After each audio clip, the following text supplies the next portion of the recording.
My name is Emma. I never thought I would fall in love with the student. I was strict, serious, and always followed the rules.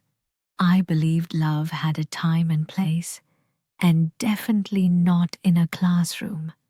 But that day, that rainy day, something changed. The sky was dark and full of clouds. I was sitting at my desk checking homework. The sound of the rain hitting the windows was peaceful. Most students had left early because of the weather.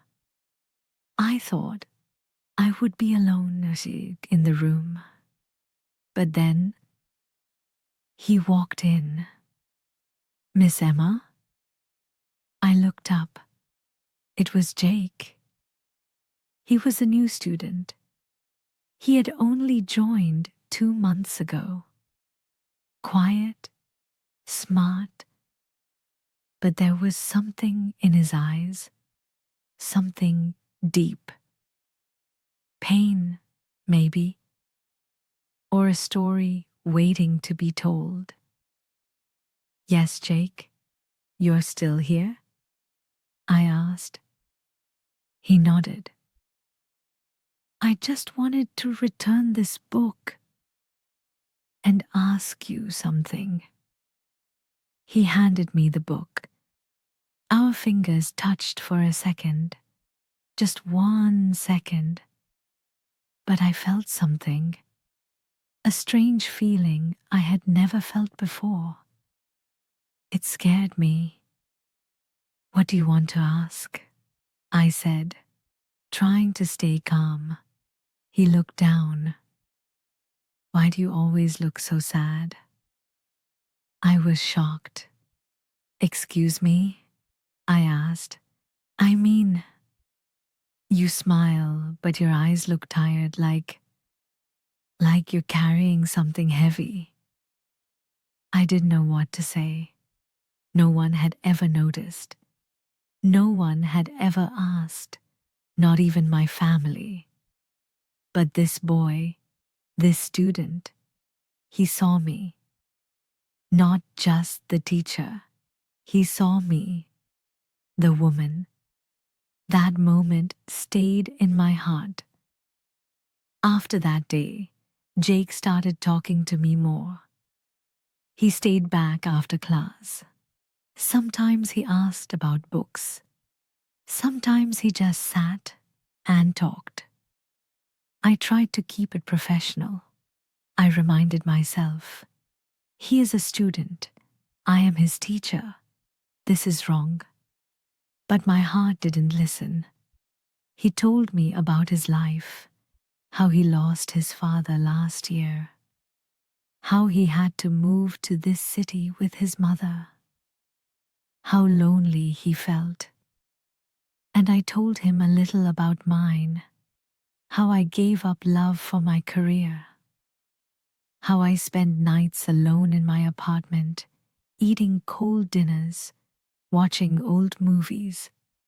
We were both lonely. We were both broken.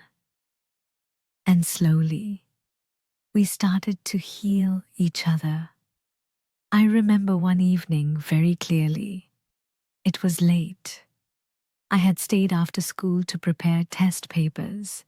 Jake was there too, helping me arrange books. We laughed over something silly, a joke he made. And then, in the quiet moment after the laughter, he looked at me. "Emma," he said, not Miss Emma, just Emma. I froze. He stepped closer. "I know this is not normal. I know you're my teacher, but I can't stop thinking about you." My heart beat fast. I was sweating.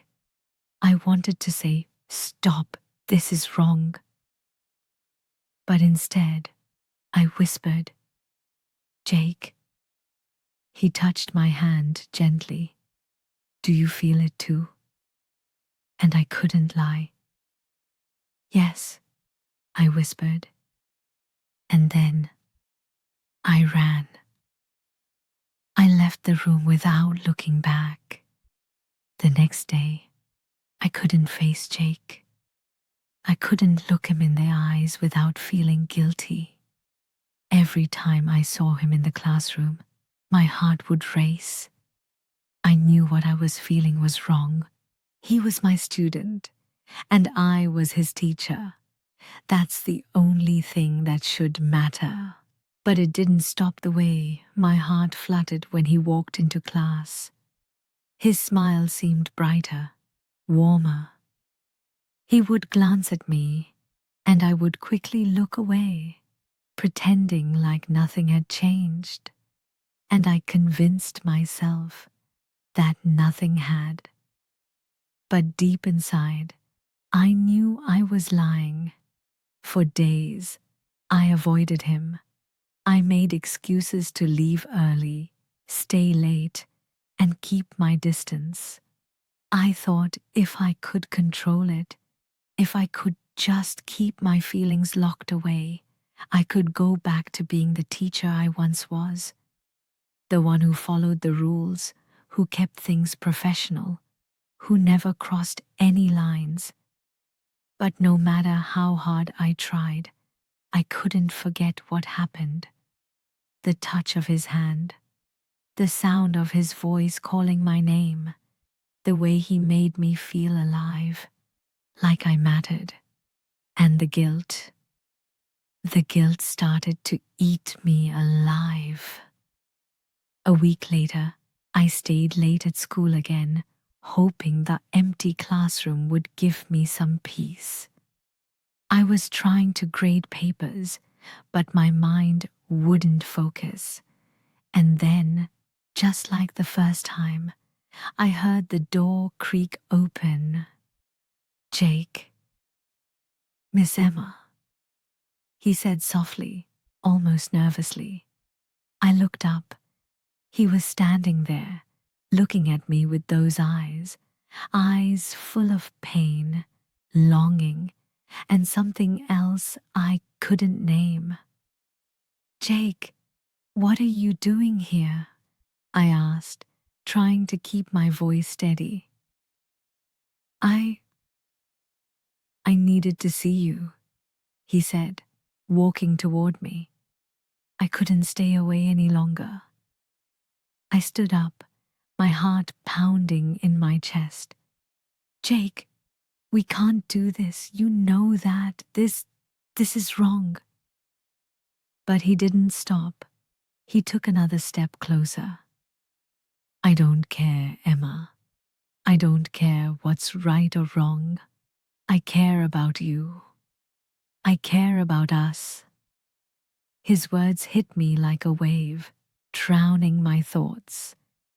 He reached out and took my hand in his, and for the first time, I didn't pull away. I didn't fight it. Instead, I let the warmth of his touch fill me up, and I found myself falling into the same trap I'd tried so hard to avoid. I'm scared, Jake, I whispered, my voice shaking. I'm scared of what this means. I'm scared of what I'm feeling. I'm your teacher. I'm supposed to be strong. I'm supposed to guide you. I'm not supposed to fall in love with you. Jake's grip tightened. You're not just my teacher, Emma. You're more than that. You're the person who makes me feel like I'm not alone. You've given me hope when I had nothing, and I love you. My heart shattered. How could I have let this happen? How could I have fallen for someone so young, so full of dreams, when I was supposed to be the one guiding him? But as I looked into Jake's eyes, I saw something that made me question everything. The same pain, the same loneliness I had carried for so long. Maybe we weren't so different after all. I'm scared too. I admitted softly. I've never felt like this before. I don't know how to stop it. Jake moved even closer, his face just inches from mine. You don't have to stop it, Emma. You don't have to be afraid of it. And then, just like that, we kissed. The kiss was everything and nothing at the same time. It was a beautiful escape from the life I had built, but also a step towards something dangerous. The days that followed were filled with confusion, guilt, and a whirlwind of emotions. I couldn't look at Jake the same way anymore. I couldn't pretend like everything was normal when I was falling deeper and deeper into this forbidden love. But Jake didn't seem afraid. He wasn't running from this. He wanted us to be together. He told me over and over again that love didn't follow rules, it followed hearts.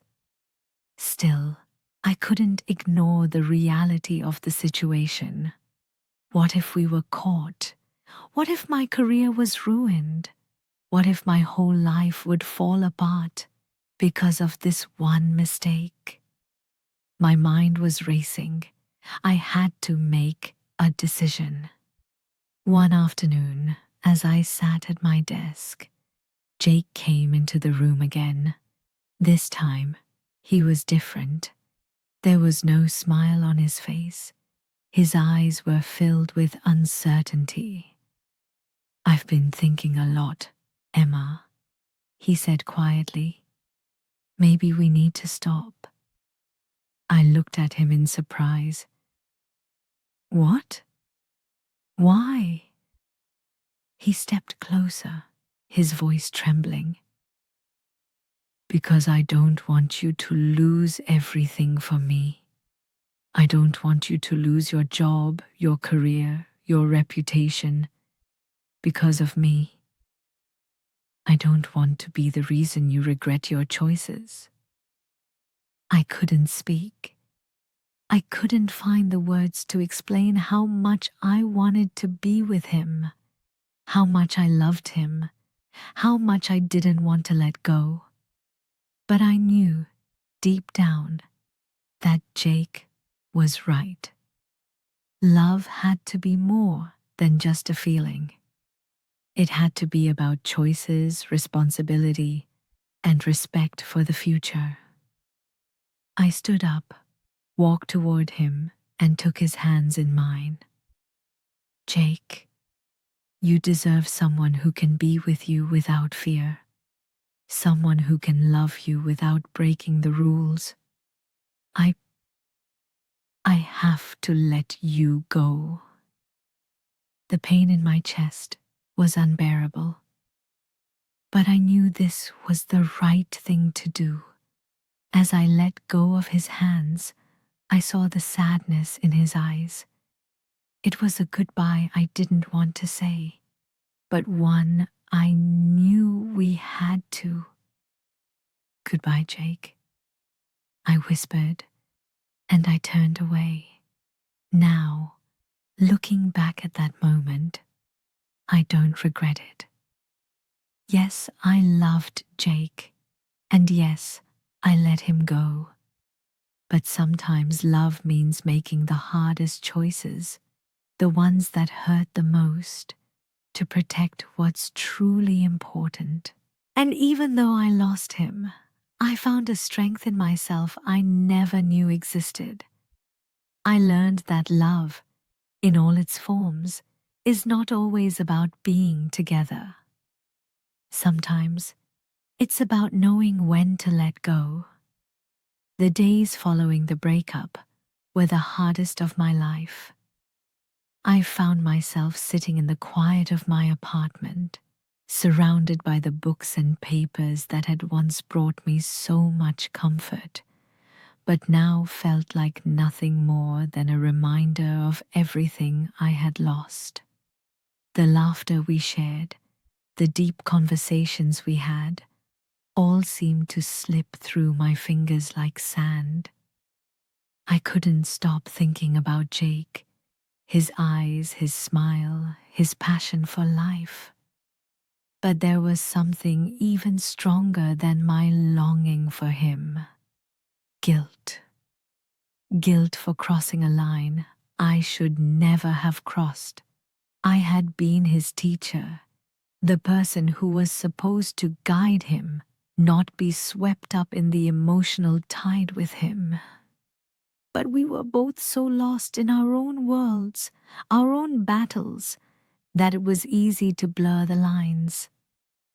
At first, I thought it was love, genuine, deep, and undeniable. But now, in the aftermath, I understood the truth. It was a moment of weakness. It was a moment where we both needed something from each other that we couldn't get from ourselves. Jake had been a mirror for me, showing me the parts of myself I had neglected, the parts that still believed in love, in hope, in the possibility of change. But the truth was that we were both too broken to make it work, and deep down, I knew that our connection, though real, was not meant to last. It was a lesson, a painful lesson in boundaries, in self-respect, and in knowing when to walk away. The weeks turned into months, and slowly, I began to heal. I threw myself back into teaching, into the work that had always been my refuge. I focused on the students who needed me, reminding myself every day that I had a purpose, one that was much bigger than the fleeting romance I had shared with Jake. But healing wasn't easy. There were nights when I would wake up, tears in my eyes, missing him, wondering if he was okay, wondering if he was still struggling with the same demons that had brought us together. I realized I was trying to fix everything, trying to make sense of something that didn't need to be fixed. It was broken, and that was okay. One day, months later, I found myself sitting at a cafe, a cup of coffee in front of me, when I saw Jake walking down the street. My heart skipped a beat. He looked different, older, more mature, but still the same in so many ways. He caught my eye, and for a moment, everything stood still. Neither of us moved, unsure of what to do. But then, slowly, he walked over to me, and my heart clenched with emotion. "Emma," he said, his voice softer than I remembered. "I've been thinking about you, about us, about everything." I didn't know what to say. All the words I had practiced in my head seemed to escape me. But there was one thing I had learned in these months of healing. I had to be honest. "I've been thinking about you too, Jake," I replied, my voice trembling slightly. But I also realized something important. Sometimes the things we want the most aren't the things we need, and we can't keep holding on to something that's already slipped through our fingers. Jake nodded, his eyes filled with understanding. "I get it. I've been learning that too. But I think I'm ready to forgive myself and you for everything." Tears welled up in my eyes, the weight of everything we had been through, the heartbreak, the guilt, the confusion, began to lift piece by piece. I realized then that forgiveness was not something I could only offer to him. It was something I needed to offer myself. We sat there for hours, talking about everything and nothing, about our lives, our dreams, our mistakes, and our growth. There was no bitterness between us, only a quiet understanding that the love we had shared was a beautiful but brief chapter of our lives. As we said our goodbyes, I felt something shift within me. It wasn't relief exactly, but peace. Peace in knowing that I had let go of something that wasn't meant to be, and in doing so had allowed myself the space to heal and grow. And I knew, without a doubt, that Jake would be okay too. We both would. I walked away from that encounter with a heart that was no longer burdened by the past. The journey hadn't been easy, and it had taken me places I never thought I would go. But it had also taught me things about myself, things I couldn't have learned without experiencing the love, the loss, and the growth that had come with Jake. The love story of Emma and Jake was not the fairy tale I once thought it could be. It was messy, it was painful, and it was imperfect. But it was ours. And in the end, I realized that's all that mattered.